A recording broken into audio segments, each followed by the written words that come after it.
নমস্কার, নিউজ ভ্যানগার্ডের এক নজরে 25 আপনাদের প্রত্যেকে জানাই স্বাগত। আমি রয়েছে অমিত আপনাদের সাথে।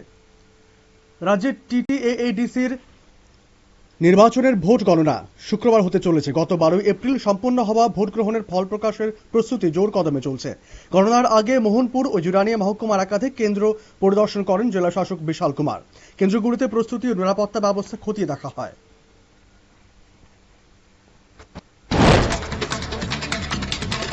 এডিসি নির্বাচনের ভোট গণনার আগে সিপাহীজলা জেলায় গণনা কেন্দ্র পরিদর্শন করলেন জেলা শাসক সিদ্ধার্থ শিব জয়সওয়াল। গণনা কেন্দ্রগুলিতে 3 লেয়ার নিরাপত্তা, ব্যারিকেড ও পর্যবেক্ষণ ব্যবস্থার খুঁটিনাটি খতিয়ে দেখা হয়। বিশ্রামগঞ্জ এলাকায় 163 বিএএসএস ধারা জারি ও বাজার বন্ধ রাখার সিদ্ধান্ত নেওয়া হয়েছে। ঘ্রাণতলী ও গরুড়বান্ধ এলাকাকে যুক্ত করতে নির্মিত ফুটব্রিজ উদ্বোধনের অপেক্ষায়। দীর্ঘদিনের ঝুঁকিপূর্ণ নদী পারাপারের কষ্ট থেকে মুক্তি পেতে চলেছেন স্থানীয় বাসিন্দারা। আগে বাঁশের সাঁকো ও নৌকার ওপর নির্ভরশীল মানুষ এখন নিরাপদ যাতায়াতের আশা করছেন। এই সেতু চালু হলে ছাত্রছাত্রী, রোগী ও ব্যবসায়ীদের যাতায়াতে গতি আসবে। শ্রম কোড বাতিল ও মজুরি বৃদ্ধির দাবিতে শ্রমিক বিক্ষোভ সংগঠিত হয় সোনামুড়ায়। পুলিশি হামলার প্রতিবাদে সিট্টুর উদ্যোগে এই মিছিল অনুষ্ঠিত হয়। মিছিলটি সিপিআইএম কার্যালয় থেকে শুরু হয়ে শহরের বিভিন্ন পথ পরিক্রমা করে পুনরায় সেখানেই শেষ হয়। শ্রমিক নেতাদের অভিযোগ, আন্দোলন দমন করতে পুলিশ অত্যাচার করেছে। পশ্চিম লেম্বুছড়া এডিসি ভিলেজে শব্দকর পাড়ায় ভাঙ্গাচোরা রাস্তায় চরম দুর্ভোগে পড়েছেন বাসিন্দারা। প্রায় 200টি পরিবার প্রতিদিন কাদা, গর্ত ও জল জমে থাকা রাস্তা দিয়ে যাতায়াত সমস্যার সম্মুখীন হচ্ছেন। বর্ষা নামলে এলাকা কার্যত বিচ্ছিন্ন হয়ে পড়ছে।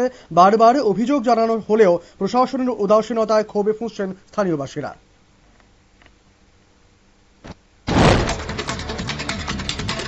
মহিলা সংরক্ষণ বিলের উদ্যোগে প্রধানমন্ত্রীকে ধন্যবাদ জানিয়ে পদযাত্রা করল ভারতীয় জনতা পার্টি। দলীয় নেতা কর্মী ও সমর্থকদের ব্যাপক উপস্থিতিতে কর্মসূচি অনুষ্ঠিত হয়। কেন্দ্রীয় সরকারের মহিলাদের জন্য আনা বিলকে স্বাগত জানিয়েই এই উদ্যোগ নেওয়া হয়। পদযাত্রাকে ঘিরে কর্মীদের মধ্যে উৎসাহ উদ্দীপনা লক্ষ্য করা যায়। পুনর্বাসন ছাড়াই উচ্ছেদের অভিযোগে ক্ষোভ বাড়ছে আগরতলার নাগরিকদের মধ্যে। কাটাখাল সহ উচ্ছেদ কার্যক্রমে বিকল্প ব্যবস্থা না থাকায় সমস্যা পড়েছেন বাসিন্দারা। এই ইস্যুতে প্রতিবাদে নামে সিপিআইএম পশ্চিম ত্রিপুরা জেলা কমিটি। আগরতলা পুর নিগমে গিয়ে বাসস্থান, রাস্তাঘাট ও বিশুদ্ধ পানীয় জলের দাবি সহ 3 দফা দাবি জানায় দল। দক্ষিণ চড়িলাম গ্রাম পঞ্চায়েতে লাম্পি রোগে গবাদি পশুর মৃত্যুতে আতঙ্ক ছড়িয়েছে। একাধিক গরু আক্রান্ত হয়ে মারা যাওয়ায় চরম উদ্বেগে রয়েছেন স্থানীয় গোপালকরা। রোগের দ্রুত বিস্তার নিয়ে গ্রাম জুড়ে আতঙ্কের পরিবেশ তৈরি হয়েছে। ঘটনায় দিশেহারা হয়ে পড়েছেন পশুপালক পরিবারগুলি। দ্রুত প্রশাসনের হস্তক্ষেপ দাবি করেছেন স্থানীয়রা। আগরতলার জিবি হাসপাতাল সংলগ্ন ভিআইপি রাস্তায় ড্রেন সমস্যায় চরম দুর্ভোগে পড়েছেন সাধারণ মানুষ। ড্রেনে জমে থাকা নোংরা জলের গন্ধে অতিষ্ঠ রোগী, পথচারী ও ব্যবসায়ীরা। জিবি বাজার চত্বর দীর্ঘদিন ধরে ড্রেন সংস্কারের কাজ অসম্পূর্ণ অবস্থায় পড়ে রয়েছে। 5 নম্বর ওয়ার্ডের কর্পোরেটর লতা নাথের বিরুদ্ধে অভিযোগ তুলেছেন স্থানীয়রা।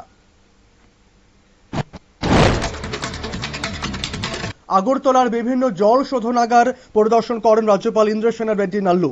তিনি আখাউড়া পুনঃ নিষ্কাশন শোধনাগার, চান্দনীমুড়ার এমআরএফ স্টেশন ও ট্রান্সফার স্টেশন পরিদর্শন করেন তিনি। পরিদর্শন শেষে উন্নয়নমূলক কাজের অগ্রগতি নিয়ে অগ্রাধিকার আধিকারিকদের সঙ্গে পর্যালোচনা করে প্রয়োজনীয় পরামর্শ দেন রাজ্যপাল।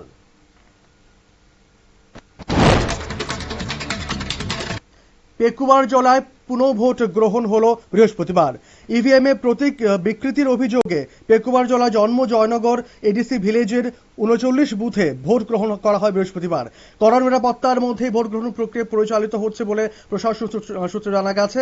অন্যদিকে টিপরামাথা কর্মীদের বিরুদ্ধে বাধা দেওয়ার অভিযোগ তুলেছে বিজেপি। অনিয়মের অভিযোগে নির্বাচন কমিশনের নির্দেশে তেলিয়ামুড়ার নন্দকুমার পাড়া জেবি স্কুলে পুনঃ ভোট অনুষ্ঠিত হচ্ছে। বৃহস্পতিবার সকাল 7টা থেকে শুরু হওয়া ভোট গ্রহণ বিকেল 4টা পর্যন্ত চলেছে বলে জানানো হয়েছে। দুপুর পর্যন্ত প্রায় 42% ভোট পড়েছে বলে প্রশাসন সূত্রের খবর। শান্তিপূর্ণভাবে ভোট গ্রহণ হয়েছে দাবি প্রশাসনের। কদমতলা ব্লকের সরসপুর কলোনিতে রাতের অন্ধকারে আগর গাছ চুরির ঘটনায় চাঞ্চল্য ছড়িয়েছে। গত 14 এপ্রিল গভীর রাতে মহাদেব বাড়ির বাগান থেকে 4টি আগর গাছ কেটে নিয়ে যায় দুষ্কৃতীরা, যার মূল্য লক্ষাধিক টাকা। ঘটনাটি প্রকাশ্যে আসতেই ক্ষোভে ফেটে পড়েন স্থানীয়রা। ঘটনায় কদমতলা থানায় অভিযোগ দায়ের হয়েছে।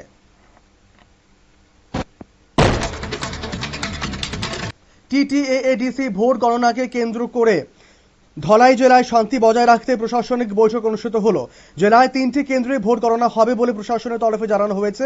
প্রশাসনের পক্ষ থেকে শান্তি ও শৃঙ্খলা বজায় রেখে গণনা শেষ করতে আহ্বান জানানো হয়েছে।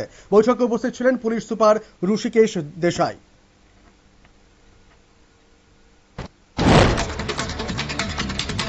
বাংলা নববর্ষ 1433 উপলক্ষে আগরতলায় ইসকন হরেকৃষ্ণ মন্দিরের উদ্যোগে নগর সংকীর্তন ও শোভাযাত্রার আয়োজন করা হয়। হরিনাম সংকীর্তন, গৌরনীতাইয়ের আরতি এবং আধ্যাত্মিক আবহে মুখরিত হয়ে ওঠে গোটা এলাকা।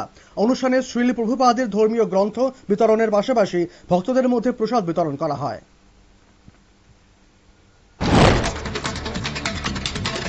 ডিলিমিটেশন বিল ঘিরে প্রতিবাদে সরব হয়েছেন তামিলনাড়ুর মুখ্যমন্ত্রী এম.কে. স্ট্যালিন।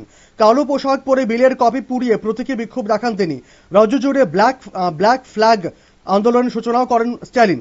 ডিলিমিটেশন বিল একটি ব্ল্যাক ল বলে তার অভিযোগ এবং এর বিরুদ্ধে লড়াই চালিয়ে যাবেন।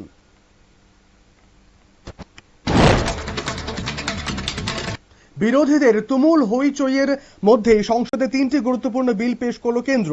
বৃহস্পতিবার লোকসভায় মহিলা আসন সংরক্ষণ, আসন পুনর্বিন্যাস ও কেন্দ্রশাসিত অঞ্চল আইন সংশোধনী বিল উপস্থাপন করা হয়। কংগ্রেস সাংসদ কে.সি. বেণুগোপাল এই বিলগুলির বিরোধিতা করলেও ভোটাভুটিতে পরাজিত হয় বিরোধীরা।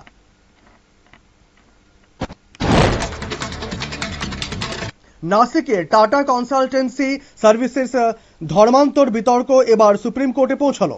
বিষয়টি নিয়ে শীর্ষ আদালতে একটি জনস্বার্থ মামলা দায়ের করা হয়েছে। আবেদনে দাবি করা হয়েছে এই ধরনের ঘটনা সন্ত্রাসবাদী কার্যকলাপের আওতায় পড়তে পারে। অবৈধ ধর্মান্তর রোধে কেন্দ্র ও রাজ্যগুলিকে কঠোর পদক্ষেপ নেওয়ার আর্জি জানানো হয়েছে। পশ্চিমবঙ্গে ভোটের আগে গুরুত্বপূর্ণ নির্দেশ দিল সুপ্রিম কোর্ট। আদালত জানায়, ট্রাইব্যুনাল ভোটের 2 দিন আগেও বিচারাধীন ভোটারকে ছাড়পত্র দিলে তিনি ভোট দিতে পারবেন। 142 অনুচ্ছেদ প্রয়োগ করে এই বিশেষ নির্দেশ জারি করা হয়েছে বলে জানিয়েছে আদালত। 27 এপ্রিলের মধ্যে ট্রাইব্যুনাল মামলা নিষ্পত্তি হলে ভোটাধিকার মিলবে। রাষ্ট্রসংঘকে খোল নলচে বদলে ফেলার দাবি তুলল ভারত। ভেটো ক্ষমতাকে 5টি দেশের কুক্ষিগত না করে তা বাড়ানোর দাবিতে সরব হলেন ভারতের রাষ্ট্রদূত পি হরিশ। তাঁর দাবি, রাষ্ট্রসংঘ সংস্কার হোক, তবে ভেটো ক্ষমতা সম্পন্ন স্থায়ী সদস্যের সংখ্যা বৃদ্ধি না করে তা করলে এই সংস্থার অভ্যন্তরে বৈষম্য ও ভারসাম্যহীনতা বাড়বে।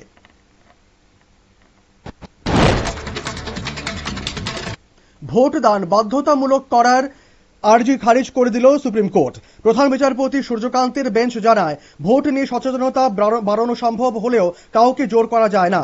আদালত স্পষ্ট করে, ভোট দেওয়া নাগরিকের অধিকার, বাধ্যবাধকতা নয়। শুনানিতে সমাজের প্রান্তিক ও দরিদ্র মানুষের বাস্তব পরিস্থিতি নিয়েও উদ্বেগ প্রকাশ করা হয়।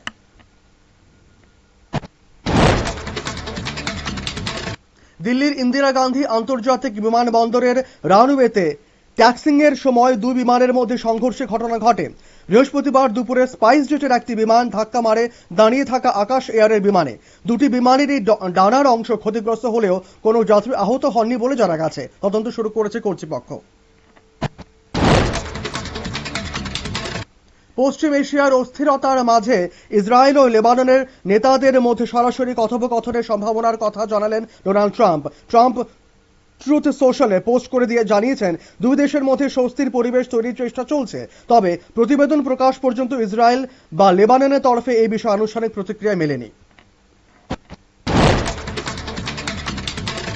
আমেরিকা ও ইরান 2 সপ্তাহের যুদ্ধবিরতির মেয়াদ আরও 2 সপ্তাহ বাড়াতে আগ্রহী। শান্তি সমঝোতা নিয়ে চলা আলোচনাকে এগিয়ে নিয়ে যেতে এই সিদ্ধান্ত নেওয়া হতে পারে। এতে হরমুজ প্রণালী ঘিরে উত্তেজনা থাকলেও সংঘর্ষের আশঙ্কা কিছুটা কমবে।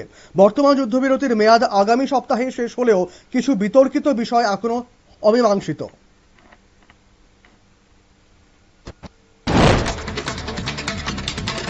হরমুজ প্রণালী নিয়ে আগের কঠোর অবস্থান থেকে সরে আসার ইঙ্গিত দিল ইরান। ওমান উপকূল ধরে নিরাপদে জাহাজ চলাচলের প্রস্তাব দিয়েছে তেহরান। পণ্যবাহী জাহাজ ও তেল ট্যাঙ্কার যাতে নির্বিঘ্নে চলাচল করতে পারে সেই উদ্যোগ নেওয়া হয়েছে বলে জানা গেছে। আমেরিকার সঙ্গে সংঘাত এড়াতেই এই প্রস্তাব দেওয়া হয়েছে বলে সূত্রের খবর। এক নজরে 25 এখনকার মতো এই পর্যন্তই। পরবর্তী সংবাদ এবং আপডেট দেখার জন্য চোখ রাখুন শুধুমাত্র নিউজ ভ্যানগার্ডের পর্দায়। ধন্যবাদ।